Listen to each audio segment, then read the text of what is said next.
l'exploitant forestier et les Asiatiques des Asiatiques, pilleurs, de bois dans la forêt d'un exploitant dans le périmètre entre Mankono et Ségéla au nord-ouest du pays ont été appréhendés, par l'unité d'élite et de lutte et de répression de la Société de développement des forêts, SODEFOR.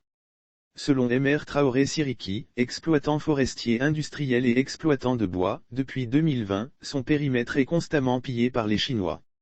Je les ai interpellés, à maintes reprises, mais, ils n'ont pas voulu entendre raison. J'ai même approché le directeur régional des eaux et forêts, sans aucune suite, a-t-il confié. C'est donc l'unité de répression de la SODEFOR, actuellement sous pression d'un audit qui pourrait éclabousser sa direction, informé qui a mis fin aux activités illégales des hommes venus de l'Asie.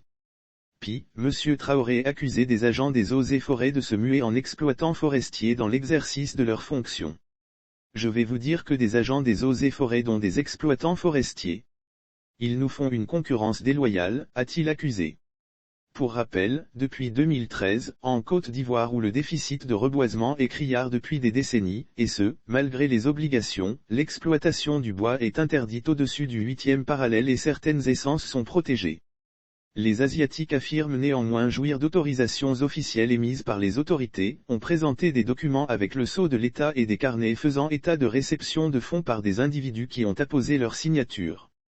Lien avec l'audit en cours à la SODEFOR ou non, cette communication d'arrestation d'exploitants illégaux asiatiques, vietnamiens ou chinois selon nos informations, qui devraient répondre de leurs actes les juridictions ivoiriennes, tombe comme un cheveu dans la soupe d'une possible mafia dans la filière bois.